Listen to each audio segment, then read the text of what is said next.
श्रोता प्रेमियों, मैं राम सागर शास्त्री आप लोगों के समक्ष रखने जा रहा हूं मेघनाद और जयंत का युद्ध। देखिए, मेघनाद ने कई वीरों को साथ में लेकर दिव्य रथ पर बैठकर इंद्रपुरी पर चढ़ाई कर दी। इंद्र ने मेघनाद से लड़ने के लिए अपने पुत्र जयंत को भेजा। जयंत ने जाकर मेघनाद का सामना किया। आज धनुआ पर धनुआ खड़क उठे, बाणों पर बाण बोल उठे, वीरों का बांका युद्ध देख पृथ्वी पाताल डोल उठे।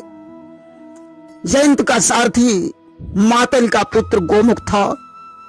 मेघनाद के बाणों से गोमुख घायल हो गया।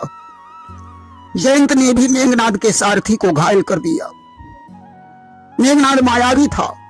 उसने शतघ्नी, मूसल, गदा, खड्ग, फरसे और पर्वत शिखरों की वर्षा करके अपनी माया से अंधकार कर दिया। अब तो दिखाई न पड़ने के कारण देवताओं को और राक्षसों को ही मारने लगे। बहुत से योद्धा युद्ध भूमि में भाग खड़े हुए। उसी समय दैत्यराज पुलोमा ने जयंत को बचाने के लिए उसे पकड़ लिया और युद्ध भूमि से बाहर ले आए और उसे लेकर समुद्र में घुस गए। पुलोमा जयंत के नाना थे।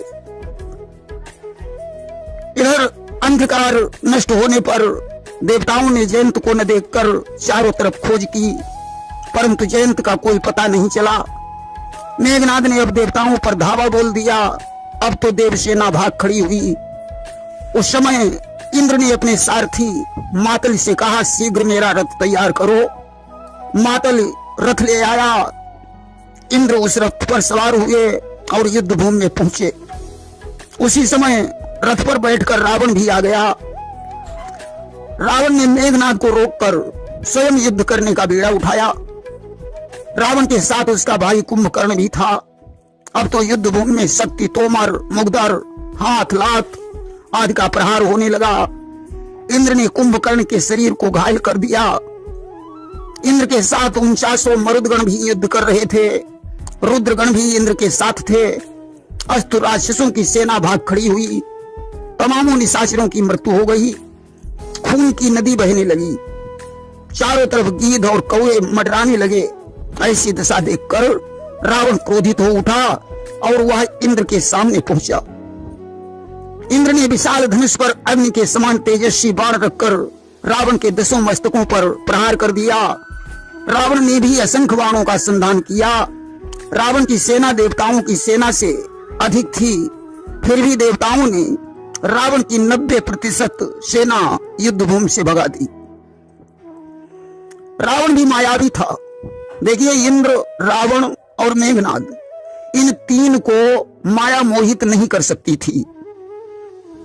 रावण ने सारथी से कहा, मुझे देव सेना के अंदर ले चलो, मैं आज समस्त देवताओं को यमलोक में पहुंचा दूंगा। सारथी ने रथ को आगे बढ़ाया।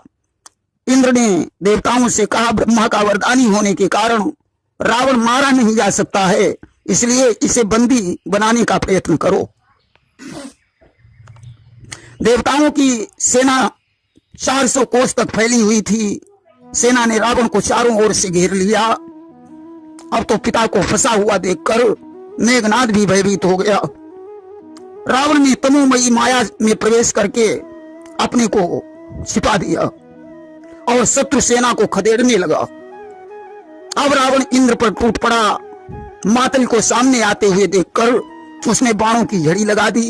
इंद्र ने रथ को छोड़कर सारथी को विदा कर दिया और ऐरावत हाथी पर सवार होकर मेघनाद की खोज करने लगे। मेघनाद माया के बल से आकाश में अदृश्य था और इंद्र पर बाणों की वर्षा कर रहा था। इंद्र को थका हुआ जानकर उसने माया से उन्हें बांध लिया और अपनी सेना में ले आया। यद्यपि इंद्र उस विद्या को नष्ट कर सकते थे। देवताओं ने क्रोधित होकर रावण पर बाणों की वर्षा की। रावण का आदित्यों और वसुओं के साथ युद्ध हुआ और उसे आहत कर दिया। तब मेघनाद ने अदृश्य रूप में ही रावण से कहा, पिताजी आओ, अब घर चलते हैं, अब युद्ध करने की जरूरत नहीं है। इंद्र को मैंने कैद कर लिया है। देवता वापस लौट गए। रावण ने कहा, इंद्र को रथ पर बैठाकर तुम सेना सहित लंका को ले चलो, मैं मंत्रियों के सहित आ रहा हूं। मेघनाद जब इंद्र को लंका में ले गया तो देवताओं ने ब्रह्मा को आगे किया और लंका में पहुंचे। ब्रह्मा ने रावण से कहा कि आज से तुम्हारा पुत्र इंद्रजीत कहा जाएगा। मेघनाद से बोले, अब इंद्र को मुक्त कर दो और कोई मुझसे वरदान मांग लो। मेघनाद ने कहा, तो मुझे अमरता का वरदान चाहिए। ब्रह्मा ने कहा, पुत्र संसार में कोई अमर नहीं है कि सब अमर अमर ना ही जग कोई, और जन्म मृत्यु सब ही कहे होई, इसलिए कोई दूसरा वरदान मांग लो। मेघनाद ने कहा, जब मैं युद्ध करने के लिए जाऊं तो मेरे द्वारा यज्ञ किए हुए हवन कुंड से घोड़ों के सहित एक दिव्य रथ प्रकट हो, जिस पर बैठकर मुझे युद्ध में कोई पराजित न कर सके। जब मैं बिना यज्ञ किए युद्ध में जाऊं तभी मेरी मृत्यु होना चाहिए। ब्रह्मा जी ने एवं मस्तु कह दिया।